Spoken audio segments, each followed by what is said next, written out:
प्रिय साथियों, नमस्कार सभी को जय हिंद, जय श्री राम, राधे राधे। साथियों, मैं अशोक शर्मा, केमिस्ट्री लेक्चरर, आप लोगों के लिए ऑनलाइन प्लेटफॉर्म पर केमिस्ट्री लेकर के आ रहे हैं। दोस्तों, मैं 2018 केमिस्ट्री में 22वीं रैंक लेकर के आया था राजस्थान में, और लगभग 10-12 सालों से केमिस्ट्री पढ़ा रहे हैं। काफ़ी कोचिंगों में इनमें पढ़ाया है। 2023 में सेट का पेपर हुआ था, वो भी क्वालिफाई किया था। अब देखो दोस्तों, होप एजुकेशन जेएम की जो एप्लीकेशन है, ये केवल केमिस्ट्री को समर्पित है, और हम आप लोगों के लिए फर्स्ट ग्रेड और सेकंड ग्रेड की केमिस्ट्री और इसकी टेस्ट सीरीज लेकर के आ रहे हैं। तो वीडियो अपने चल भी रहे हैं। मैं आपको थोड़ा सा पहले ये बता देता हूँ कि हम जो वीडियो रिकॉर्डिंग कर रहे हैं उसकी रणनीति क्या है। आप लोग यदि अपना ऐप इंस्टॉल करते हैं तो ऐप में फर्स्ट ग्रेड और सेकंड ग्रेड में हमने डेमो डाल रखे हैं, डेमो वीडियोस जो लगभग 30-40 घंटे के हैं। आप उनको देख सकते हैं, जो निःशुल्क हैं। सभी वीडियो में इसी प्रकार की रणनीति है। आरपीएससी फर्स्ट ग्रेड का जो वीडियो हमने तैयार किया है, उसमें जो भी पॉइंट लिया है उस पॉइंट को पूरा पढ़ाया है। सबसे पहले हमने टॉपिक का एनालिसिस किया है, उसके बाद में उस टॉपिक में से 2011, 2013, 2015, 2018 और 2022 इन 5 फर्स्ट ग्रेड की भर्तियों में कितने क्वेश्चंस आए हैं, कौन कौन से पॉइंटों से क्वेश्चन आए हैं, उनका एनालिसिस किया है। उसके बाद टॉपिक को टेक्निकल शब्दों को इंग्लिश में लेते हुए कंप्लीट हिंदी मीडियम में एक्सप्लेनेशन किया है। पॉइंट को एक्सप्लेन करने के बाद हमने उस पॉइंट के जो इन 5 सालों में प्रश्न आए थे उन सारे क्वेश्चनों का सॉल्यूशन किया है। साथ में इन पॉइंटों से संबंधित एनसीईआरटी की बुक में जो भी क्वेश्चन दिए हैं उन सारे क्वेश्चनों को सॉल्यूशन किया है, और कुछ अदर क्वेश्चंस भी मैंने लिए हैं जो आप लोगों के लिए उसी पॉइंट में एक साथ ही सॉल्यूशन मिलेगा। आपको मेरे वीडियो लगभग 3-4 घंटे के मिलेंगे, जिसमें एक पॉइंट को पूरा एक्सप्लेन किया, पूरा एक पॉइंट। तो पहले उस पॉइंट को एनालिसिस किया गया। आरपीएससी फर्स्ट ग्रेड के 5 पेपरों में यहाँ से कौन कौन से क्वेश्चन आए हैं, कहाँ से आए हैं, तो आपको एक आइडिया लग जाएगा भाई कहाँ से ज़्यादा क्वेश्चन आ रहे हैं। इसी प्रकार आरपीएससी सेकंड ग्रेड में मैंने इसी रणनीति से वीडियो बनाए हैं, लेकिन यहाँ जो पेपर लिए हैं वो सेकंड ग्रेड के 2011 से लेकर के 2022 तक सेकंड ग्रेड के कुल 10 पेपर हो चुके हैं। 10 पेपरों में 2011 कोर्ट ऑर्डर से 2011 हुआ, 2013 special education second grade 13, 16 Sanskrit 2018, special education TSP 2018, 2018 Sanskrit education 2022 और जनरल 2022। ये 10 सेकंड ग्रेड के पेपर हुए हैं। मैंने टॉपिक लिया है, उसके बाद में उस टॉपिक में इन 10 पेपरों में उस टॉपिक से कौन कौन से क्वेश्चन आए हैं। जैसे एटॉमिक स्ट्रक्चर है तो इन 10 पेपरों में एटॉमिक स्ट्रक्चर के क्वेश्चंस कहाँ कहाँ से बने हैं उनको बताया है, टॉपिक को विस्तार पूर्वक समझाया है। सेम 3 प्रकार के क्वेश्चनों का टॉपिक खत्म होते ही क्वेश्चन सॉल्यूशन करवाए हैं, जिसमें आरपीएससी के इन 10 सालों के पेपर 10 पेपरों में आए हुए क्वेश्चंस जो उस पॉइंट से संबंधित है उनको, एनसीईआरटी के क्वेश्चंस, और कुछ मुझे जो भी 5, 10, 15, 20, 50 क्वेश्चन उस पॉइंट के अच्छे लगे उनको भी यहाँ पर सॉल्यूशन करवाया है। ये तो वीडियो की रणनीति है। अब देखो, दूसरी बात और बता दूं आप लोगों को मैं, जो संपूर्ण रिकॉर्डेड कोर्स है वो दोनों प्रकार के मीडियम, हिंदी और इंग्लिश दोनों प्रकार के माध्यम के बच्चे देख सकते हैं। फिर भी डेमो देख करके एक बार जो भी हमने फ्री में डेमो डाल रखे हैं उनको देख लेना आप लोग बढ़िया तरीके से। पूरा study material chapter wise previous years questions with solution आप लोगों के लिए ये मैटर मैंने तैयार किया है। फर्स्ट ग्रेड और सेकंड ग्रेड की टेस्ट सीरीज भी तैयार की है। फर्स्ट ग्रेड की जो टेस्ट सीरीज है वो 78 प्रकार के पेपर मैंने लिए हैं, जिनमें 35 पेपर अदर स्टेट्स के हैं और 43 पेपर राजस्थान के हैं केमिस्ट्री से संबंधित। अदर स्टेट में गुजरात, महाराष्ट्र, केरला, इन सारे स्टेटों के पेपर लिए हैं, अपने भी पेपर लिए हैं। इन पेपरों के 60% क्वेश्चन और 40% क्वेश्चन मैंने खुद से बनाए हैं, और 6100 प्रश्नों की फर्स्ट ग्रेड के लिए और लगभग 2100 क्वेश्चनों की टेस्ट सीरीज सेकंड ग्रेड के लिए तैयार की है। तो आप लोगों को फर्स्ट ग्रेड और सेकंड ग्रेड केमिस्ट्री के लिए यदि बढ़िया तैयारी करनी है तो मैं आप लोगों को गारंटी दे सकता हूं कि आपको मैं अच्छा पढ़ाने का प्रयास करूंगा। इसके अलावा मैं ये भी बताता हूं कि पट्टी पर नंबर चल रहे हैं हमारे, आप किसी भी वक्त हमसे क्वेश्चन आंसर पूछ सकते हैं और हम जैसे ही फ्री होते हैं आपके क्वेश्चन आंसर को सॉल्यूशन करके आपको संतुष्टि प्रदान करने का प्रयास करते हैं। दोस्तों, केमिस्ट्री को समर्पित हमारे चैनल आप लोगों को केमिस्ट्री के क्षेत्र में आगे बढ़ाएगा। नवरात्र स्थापना होने वाली है, माता जी का आशीर्वाद बरसेगा। आप लोगों से मेरा यही कहना है कि ज़्यादा से ज़्यादा जुड़े, फ़ायदा उठाएं, ऐप इंस्टॉल करें और ऐप में दिए गए डेमोज जो हैं वो देखें।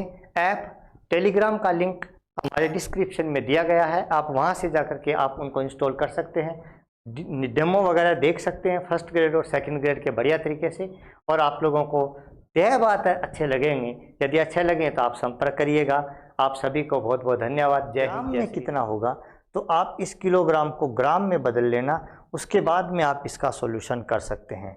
आप लोगों को ये प्रश्न, मुझे विश्वास है, पूरा समझ में आया होगा। तो ये पूरा का पूरा इलेक्ट्रॉन की डिस्कवरी थी, इलेक्ट्रॉन के बारे में था।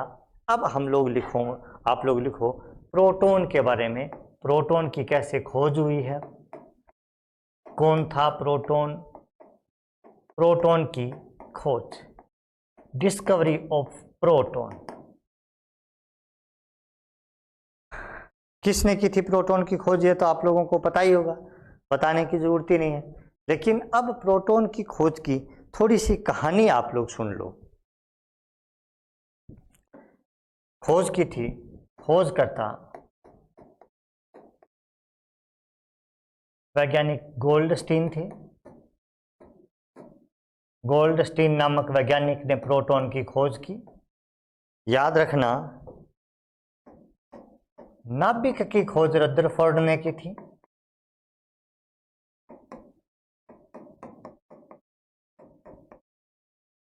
अब कई किताबों में ऐसे भी मिलता है कि प्रोटॉन की खोज रदरफोर्ड ने की थी। ऐसी बात ज़्यादा सही नहीं मान सकता मैं, क्योंकि प्रोटॉन की खोज तो गोल्डस्टीन ने की थी, नाभिक की खोज रदरफोर्ड ने की थी। और नाभिक में प्रोटॉन पाया जाता है, तो कई लोग उसको इस प्रकार से लिख देते हैं, ज़्यादा सत्यता नहीं है। प्रोटॉन की खोज विशेष प्रकार की किरणों से हुई थी। इनकी खोज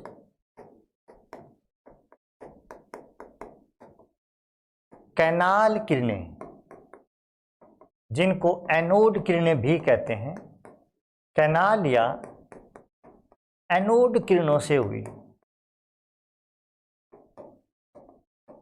तो जो प्रोटॉन है, इनकी खोज किन किरणों से हुई, कैनाल किरणों से हुई है। इलेक्ट्रॉनों की खोज कैथोड किरणों से हुई है। कैनाल या एनोड किरणें क्या चीज है, कोई बड़ी बात नहीं है, सेम वही विसर्जन नलिका है।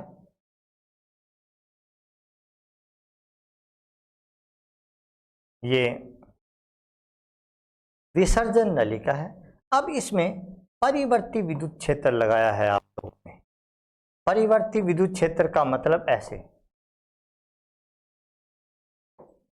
ये वैक्यूम पंप सेम निर्वात पंप है, और अब एनोड पर पॉजिटिव चार्ज लगा दिया, एनोड और कैथोड आप लोगों ने चेंज कर दिए, ठीक है। और हाई वोल्टेज है, 10,000 से 20,000 वोल्टेज, या 10 की घात 3 से 2 गुना 10 की घात 3 वोल्टेज है, और बहुत ही कम दाब है। देखो, कैथोड किरणों की उत्पत्ति हुई थी तब दाब था 10 की घात -3 mmHg। अब हमने दाब को और घटा दिया और दाब कर दिया 10 की घात -5 mmHg।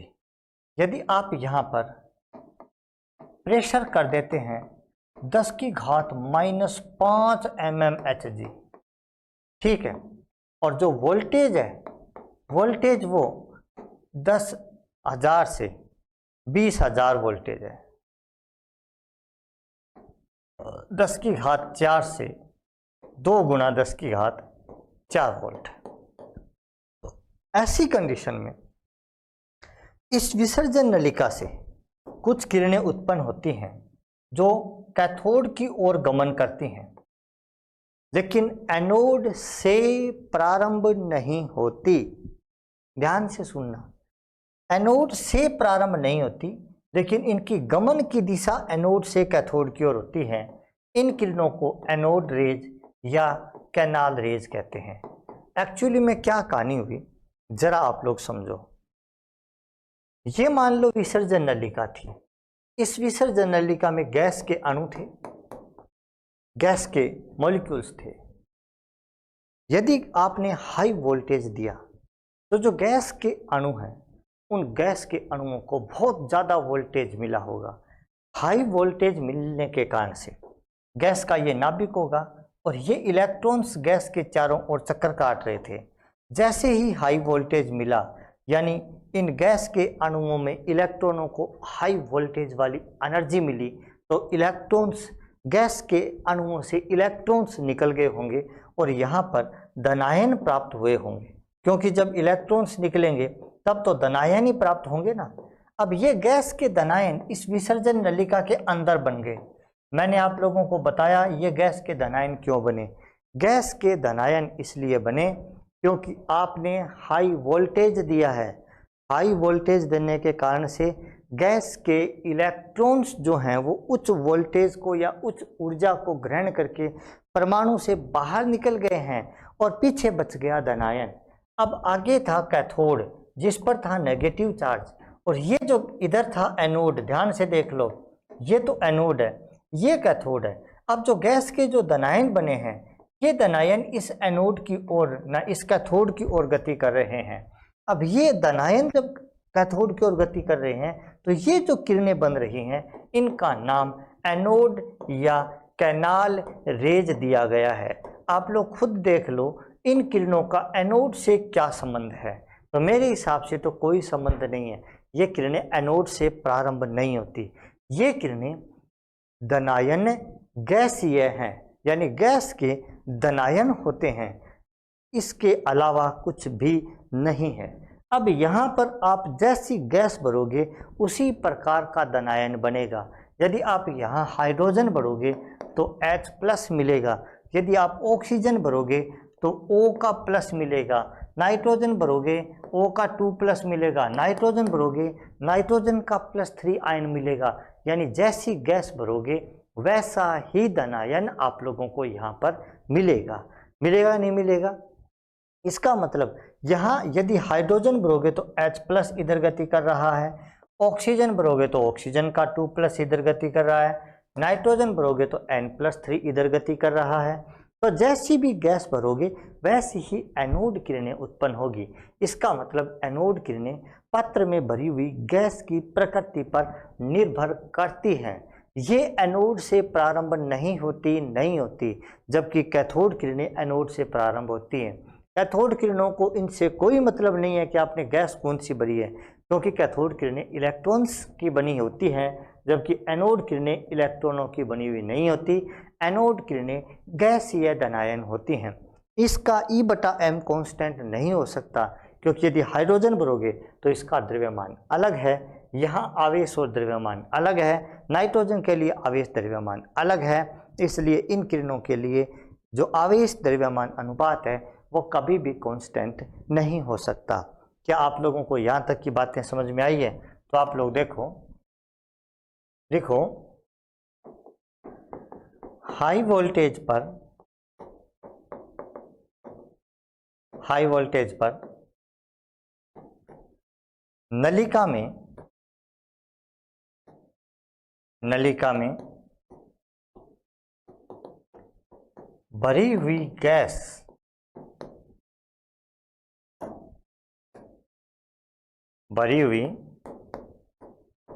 गैस के अणु या परमाणु जो भी भरे हैं आप लोगों ने, परमाणु का मतलब आपने हीलियम नाइट्रोजन हीलियम नियॉन भर दी होगी। अणु परमाणुओं से इलेक्ट्रॉन्स उत्सर्जित हो जाते हैं, उत्सर्जित होकर धनायन बनाते हैं।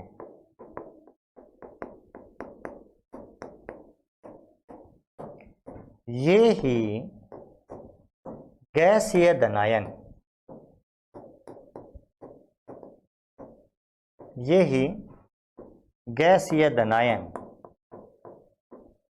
एनोड किरणें हो सकती हैं, धन किरणें हो सकती हैं, कैनाल किरणें हो सकती हैं। एनोड धन या कैनाल किरणें होती हैं। हाई वोल्टेज पर क्या होगा कि ये जो गैस या परमाणु या अणु आपने जो भी भरे हैं, इनके इलेक्ट्रॉन्स तो निकल जाएंगे, धनायनों में बदल जाएंगे, और ये धनायन जो है ये कैथोड की ओर गति करेंगे, और ये गैस या धनायन ही एनोड किरणें या कैनाल किरणें या कैथोड किरणें होती हैं। ठीक है, अब आप लोगों को इनकी विशेषताएं लिखनी चाहिए, उसके बाद में हम लोग इनसे काम मिलेंगे। तो कैनाल किरणों की विशेषताएं, एनोड या कैनाल किरणों की विशेषताएं।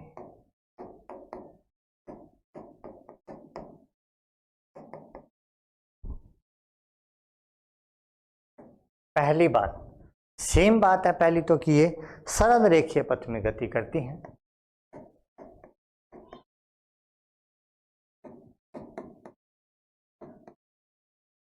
सरल रेखीय पथ में गमन करती हैं। विकिरणें हैं तो सरल रेखीय पथ में तो गमन करेंगी ही करेगी। दूसरी बात, ये गैस या धनायन होते हैं।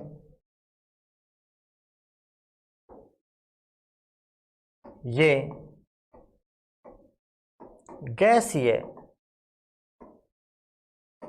धनायन होते हैं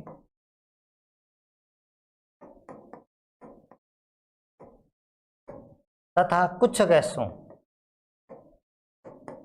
जैसे हाइड्रोजन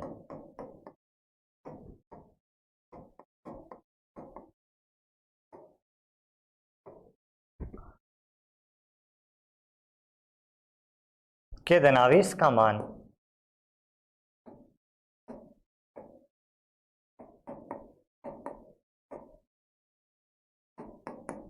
मूल इकाई होता है।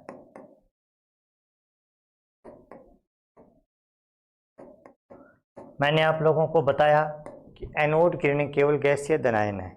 अब यदि आप हाइड्रोजन लेंगे तो H+ बनेगा, और H+ का मतलब एक धनावेश ही तो, प्रोटॉन ही तो है, तो उसके जो आवेश को आप लोग मूल इकाई कह देंगे। ये किरणें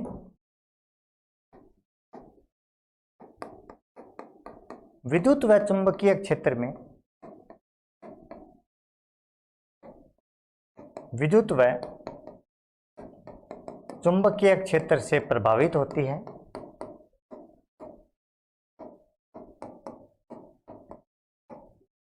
व धनावेश की तरह व्यवहार करती है।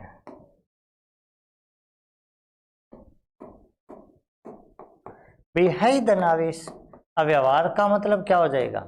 मान लीजिए कि आपने विद्युत क्षेत्र लगाया, तो ये प्लेटें धन प्लेट से ये किरणें प्रतिकर्षित हो जाएगी और ऋण प्लेटों से ये किरणें आकर्षित हो जाएंगी। समझ में आ गई बात? नेक्स्ट बात, क्योंकि ये किरणें आप लोगों ने पहले पढ़ी, इन धनावेशित कणों की, इन किरणों को कह सकते हैं आप लोग, इनकी प्रकृति, इन किरणों की प्रकृति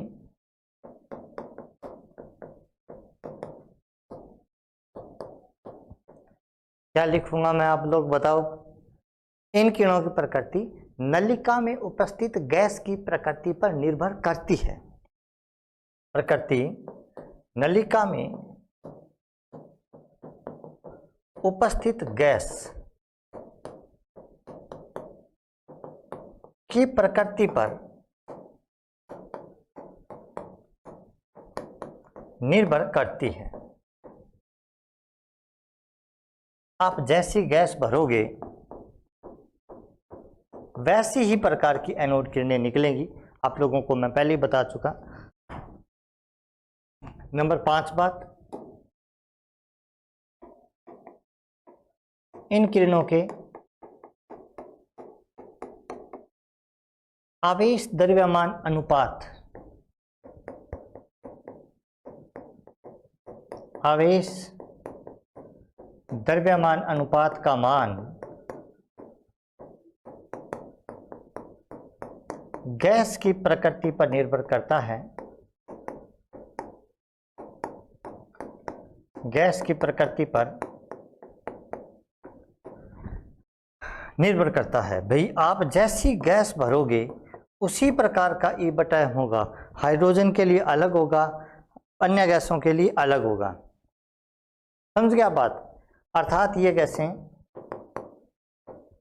अर्थात ये गैसें नहीं सॉरी ये किरणें, ये किरणें जिन गैसों से उत्पन्न होती हैं, जिन गैसों से उत्पन्न होती हैं उसी के अनुसार आवेश द्रव्यमान अनुपात का मान होता है। उसी के अनुसार आवेश द्रव्यमान अनुपात का मान होता है।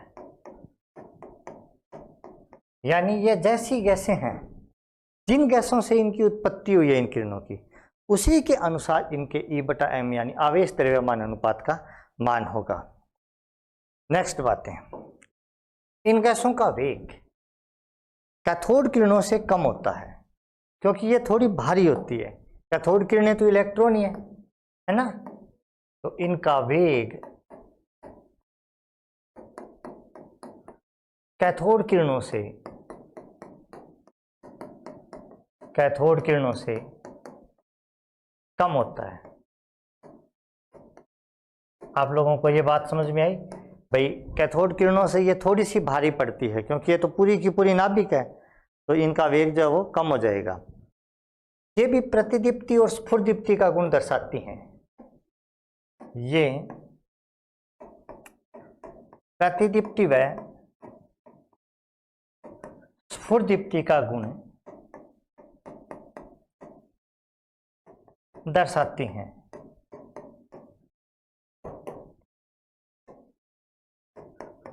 प्रतिदीप्ति व स्फुरदीप्ति का गुण दर्शाती है, यानी इनमें फास्फोरेसेंस और फ्लोरेसेंस का गुण होता है। अब आप लोग बताओ, ये किरणें जो हैं ये तो वास्तव में गैसों के दनायन हैं। गैसों के दनायन है तो ये किसी भी माध्यम में जाएंगी तो उस माध्यम में भौतिक और रासायनिक परिवर्तन कर सकती हैं। कैसे? भी मान लीजिए ऑक्सीजन के दनायन गए कहीं तो उसमें परिवर्तन तो होंगे ही होंगे ना। समझ गए आप लोग बात? तो ये किरणें गैसीय दनायन होने के कारण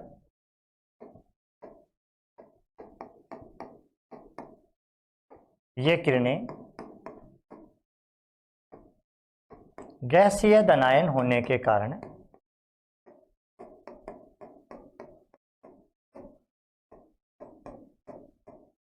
भौतिक व रासायनिक परिवर्तन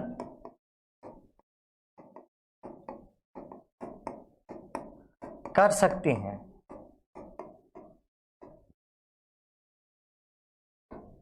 भाई जिस किसी भी माध्यम में जाएगी तो उसमें फिजिकली और केमिकल चेंज तो करेगी ही करेगी, क्योंकि ये तो गैसीय दनायन है पूरी की पूरी, है ना। ये किरणें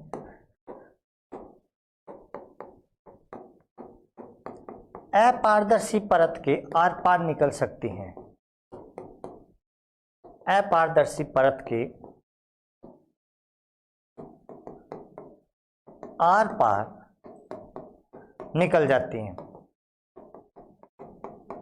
मतलब कोई भी अपारदर्शी परत है, अपारदर्शी पदार्थ है, तो ये किरणें इस अपारदर्शी पदार्थों के आर पार निकल जाएंगी। ठीक है। इन किरणों से हम लोग एक चीज और लिख दो, इन किरणों के द्वारा, इन किरणों से गैसों के आवेश द्रव्यमान अनुपात का मान, आवेश द्रव्यमान अनुपात जिसको आप लोग विशिष्ट आवेश कह सकते हैं, समस्थानिकों की पहचान,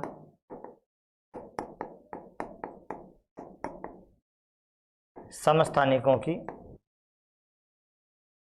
पहचान, तथा परमाणु द्रव्यमान ज्ञात किए जा सकते हैं या ज्ञात किए जाते हैं। तो ये थी साथियों एनोड किरणें। मैंने आप लोगों को बहुत ही बढ़िया तरीके से ये बात बताई आपको, जो मेन जो इनकी थीम है कि कैथोड किरणें, तो कैथोड से इलेक्ट्रॉन निकलेंगे एनोड की ओर जाएंगे, वो तो कैथोड किरणें होंगी। और एनोड किरणें क्या होंगी, हाई वोल्टेज पर जो गैसें हैं वो धनायन बनाएंगी और ये धनायन आगे कैथोड की ओर गति करेंगे, उनका नाम होगा एनोड किरणें। अब वैज्ञानिक गोल्डस्टीन ने, यहां लिख दो, वैज्ञानिक गोल्डस्टीन ने, प्रिय साथियों नमस्कार सभी को जय हिंद, जय श्री राम, राधे राधे। साथियों मैं अशोक शर्मा, केमिस्ट्री लेक्चरर, आप लोगों के लिए ऑनलाइन प्लेटफॉर्म पर केमिस्ट्री लेकर के आ रहे हैं। दोस्तों मैं 2018 केमिस्ट्री में 22वीं रैंक लेकर के आया था राजस्थान में, और लगभग 10-12 सालों से केमिस्ट्री पढ़ा रहे हैं। काफ़ी कोचिंगों में इनमें पढ़ाया है। 2023 में सेट का पेपर हुआ था, वो भी क्वालिफाई किया था।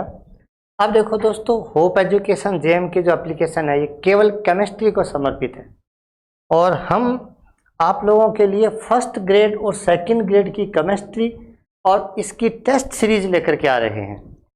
तो वीडियो अपने चल भी रहे हैं। मैं आपको थोड़ा सा पहले ये बता देता हूँ कि हम जो वीडियो रिकॉर्डिंग कर रहे हैं उसकी रणनीति क्या है। आप लोग यदि अपना ऐप इंस्टॉल करते हैं तो ऐप में फर्स्ट ग्रेड और सेकंड ग्रेड में हमने डेमो डाल रखे हैं, डेमो वीडियोस जो लगभग 30-40 घंटे के हैं। आप उनको देख सकते हैं, जो निःशुल्क हैं। सभी वीडियो में इसी प्रकार की रणनीति है। आरपीएससी फर्स्ट ग्रेड का जो वीडियो हमने तैयार किया है, उसमें जो भी पॉइंट लिया है उस पॉइंट को पूरा पढ़ाया है। सबसे पहले हमने टॉपिक का एनालिसिस किया है, उसके बाद में उस टॉपिक में से 2011, 2013, 2015, 2018 और 2022 इन 5 फर्स्ट ग्रेड की भर्तियों में कितने क्वेश्चंस आए हैं, कौन कौन से पॉइंटों से क्वेश्चन आए हैं, उनका एनालिसिस किया है। उसके बाद टॉपिक को टेक्निकल शब्दों को इंग्लिश में लेते हुए कंप्लीट हिंदी मीडियम में एक्सप्लेनेशन किया है। पॉइंट को एक्सप्लेन करने के बाद हमने उस पॉइंट के जो इन 5 सालों में प्रश्न आए थे उन सारे क्वेश्चनों का सॉल्यूशन किया है। साथ में इन पॉइंटों से संबंधित एनसीईआरटी की बुक में जो भी क्वेश्चन दिए हैं उन सारे क्वेश्चनों को सॉल्यूशन किया है, और कुछ अदर क्वेश्चंस भी मैंने लिए हैं जो आप लोगों के लिए उसी पॉइंट में एक साथ ही सॉल्यूशन मिलेगा। आपको मेरे वीडियो लगभग 3-4 घंटे के मिलेंगे, जिसमें एक पॉइंट को पूरा एक्सप्लेन किया, पूरा एक पॉइंट। तो पहले उस पॉइंट को एनालिसिस किया गया, आरपीएससी फर्स्ट ग्रेड के 5 पेपरों में यहाँ से कौन कौन से क्वेश्चन आए हैं, कहाँ से आए हैं, तो आपको एक आइडिया लग जाएगा भाई कहाँ से ज़्यादा क्वेश्चन आ रहे हैं। इसी प्रकार आरपीएससी सेकंड ग्रेड में मैंने इसी रणनीति से वीडियो बनाए हैं, लेकिन यहाँ जो पेपर लिए हैं वो सेकंड ग्रेड के 2011 से लेकर के 2022 तक सेकंड ग्रेड के कुल 10 पेपर हो चुके हैं। 10 पेपरों में 2011 कोर्ट ऑर्डर से 2011 हुआ, 2013 special education second grade 13, 16 Sanskrit 2018, special education TSP 2018, 2018 Sanskrit education 2022 और जनरल 2022। ये 10 सेकंड ग्रेड के पेपर हुए हैं। मैंने टॉपिक लिया है, उसके बाद में उस टॉपिक में इन 10 पेपरों में उस टॉपिक से कौन कौन से क्वेश्चन आए हैं। जैसे एटॉमिक स्ट्रक्चर है तो इन 10 पेपरों में एटॉमिक स्ट्रक्चर के क्वेश्चंस कहाँ कहाँ से बने हैं उनको बताया है, टॉपिक को विस्तार पूर्वक समझाया है। सेम 3 प्रकार के क्वेश्चनों का टॉपिक खत्म होते ही क्वेश्चन सॉल्यूशन करवाए हैं, जिसमें आरपीएससी के इन 10 सालों के पेपर 10 पेपरों में आए हुए क्वेश्चंस जो उस पॉइंट से संबंधित है उनको, एनसीईआरटी के क्वेश्चंस, और कुछ मुझे जो भी 5, 10, 15, 20, 50 क्वेश्चन उस पॉइंट के अच्छे लगे उनको भी यहाँ पर सॉल्यूशन करवाया है। ये तो वीडियो की रणनीति है। अब देखो दूसरी बात और बता दूं आप लोगों को मैं, जो संपूर्ण रिकॉर्डेड कोर्स है वो दोनों प्रकार के मीडियम, हिंदी और इंग्लिश दोनों प्रकार के माध्यम के बच्चे देख सकते हैं। फिर भी डेमो देख करके एक बार जो भी हमने फ्री में डेमो डाल रखे हैं उनको देख लेना आप लोग बढ़िया तरीके से। पूरा study material chapter wise previous years questions with solution आप लोगों के लिए ये मैटर मैंने तैयार किया है। फर्स्ट ग्रेड और सेकंड ग्रेड की टेस्ट सीरीज भी तैयार की है। फर्स्ट ग्रेड की जो टेस्ट सीरीज है वो 78 प्रकार के पेपर मैंने लिए हैं, जिनमें 35 पेपर अदर स्टेट्स के हैं और 43 पेपर राजस्थान के हैं केमिस्ट्री से संबंधित। अदर स्टेट में गुजरात, महाराष्ट्र, केरला, इन सारे स्टेटों के पेपर लिए हैं, अपने भी पेपर लिए हैं। इन पेपरों के 60% क्वेश्चन और 40% क्वेश्चन मैंने खुद से बनाए हैं और 6100 प्रश्नों की फर्स्ट ग्रेड के लिए और लगभग 2100 क्वेश्चनों की टेस्ट सीरीज सेकंड ग्रेड के लिए तैयार की है। तो आप लोगों को फर्स्ट ग्रेड और सेकंड ग्रेड केमिस्ट्री के लिए यदि बढ़िया तैयारी करनी है तो मैं आप लोगों को गारंटी दे सकता हूं कि आपको मैं अच्छा पढ़ाने का प्रयास करूंगा। इसके अलावा मैं ये भी बताता हूं कि पट्टी पर नंबर चल रहे हैं हमारे, आप किसी भी वक्त हमसे क्वेश्चन आंसर पूछ सकते हैं और हम जैसे ही फ्री होते हैं आपके क्वेश्चन आंसर को सॉल्यूशन करके आपको संतुष्टि प्रदान करने का प्रयास करते हैं। दोस्तों, केमिस्ट्री को समर्पित हमारे चैनल आप लोगों को केमिस्ट्री के क्षेत्र में आगे बढ़ाएगा। नवरात्र स्थापना होने वाली है, माता जी का आशीर्वाद बरसेगा। आप लोगों से मेरा यही कहना है कि ज़्यादा से ज़्यादा जुड़े, फ़ायदा उठाएं, ऐप इंस्टॉल करें और ऐप में दिए गए डेमोज जो हैं वो देखें। ऐप टेलीग्राम का लिंक हमारे डिस्क्रिप्शन में दिया गया है, आप वहां से जाकर के आप उनको इंस्टॉल कर सकते हैं, डेमो वगैरह देख सकते हैं फर्स्ट ग्रेड और सेकंड ग्रेड के बढ़िया तरीके से। और आप लोगों को यह बात है अच्छे लगेंगे, यदि अच्छे लगे तो आप संपर्क करिएगा। आप सभी को बहुत बहुत धन्यवाद। जय हिंद, जय श्री राम।